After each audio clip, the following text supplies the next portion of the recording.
dulu saya ya untuk pertanyaan ini saya. Jadi Oke, oke. ada sebagian besar saudara kita ini kan dia bekerja menggunakan fisik saya. Yang kalau dia nggak Ya, bekerja mungkin makanan minuman di hari itu untuk keluarganya tidak tersedia.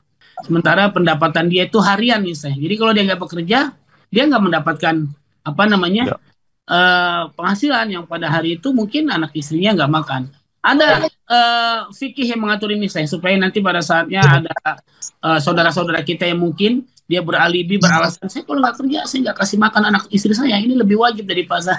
Begitu saya.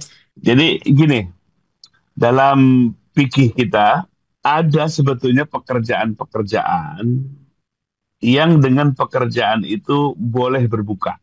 Hmm. Nah, itu para imam mazhab kita sudah ke sana. Nah, seperti apa sih jenis pekerjaan yang boleh membuka? Itu kalau ibaratnya itu pekerja berat. Berat secara fisik gitu. Kan macam-macam. Ada orang yang kerjaan tuh menyelam untuk membersihkan misalnya kabel lah, ya segala macam. Nah, ada juga yang di tempat pengeboran yang benar-benar berat sekali gitu. Sehingga membutuhkan energi.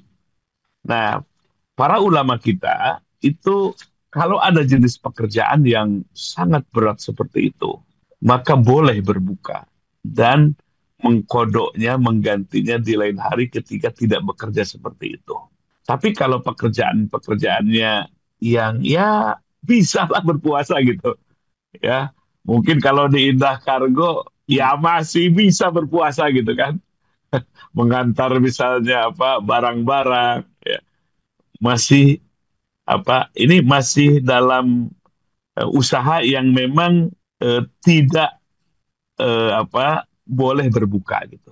Nah, kecuali nih yang bagian supir, ya, yang bagian supir yang lintas provinsi misalnya gitu. Itu boleh berbuka, namanya musafir. Walaupun dia musafirnya di pekerjaan, dia sama juga. Kan musafir itu orang yang bepergian. Nah, dia profesinya supir, jadi bepergian gitu. Boleh kalau memang membuat kita lemah, itu untuk berbuka. Dan kemudian mengganti di hari yang lainnya ketika kita sedang tidak bekerja seperti itu. Ya, jadi silahkan. Tapi kalau misalnya supir, ternyata dia bisa, ya, tenaganya cukup, ya, maka tentu silahkan untuk berpuasa. Jadi memang dalam Islam itu tidak dipukul rata. Hukum atau kewajiban itu sangat orang berbeda-beda situasi dan kondisinya termasuk perintah puasa ini. Maka dalam Quran itu cukup aja yang boleh tidak puasa itu adalah orang yang bepergian dan sakit. Dua. Nah, dari dua itu langsung dalam Quran. Ketika di bulan Ramadan, hari-hari di bulan Ramadan, ternyata dia satu sakit, sakitnya nggak disebutin. Ya yang pantas buka aja gitu. Kalau pusing dikit, maka tinggal istirahat. Yang kedua, bepergian. Ya tentu pergian yang pantas lah, yang keluar kota, antar provinsi misalnya seperti itu. Dua hal. Nah itu bisa dikembangkan. Tadi contohnya para ulama ada pekerjaan yang memang berat sekali, ya. Sehingga kalau tidak makan, tidak minum di siang hari, ya pekerjaan itu nggak bisa dilakukan.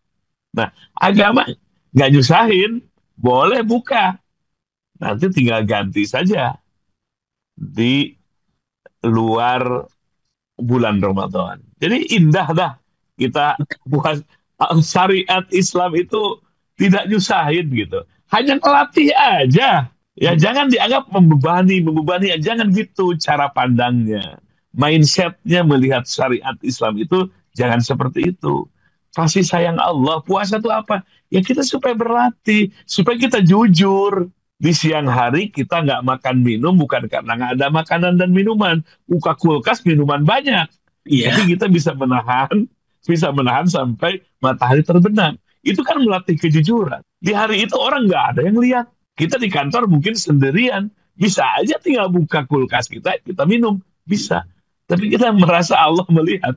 Nah, menanamkan kesadaran bahwa wahwa ma'akum ainama kuntum, dia Allah beserta kalian dimanapun kalian berada. Di kantor ada Allah, di rumah ada Allah, di tengah malam orang lagi tidur gelap gulita Allah ada, selalu ada Allah. kita tidak bisa berpaling, berlari dari Allah. Nah, ini kan menanamkan hati sadar seperti itu, salah satunya lewat saum tadi.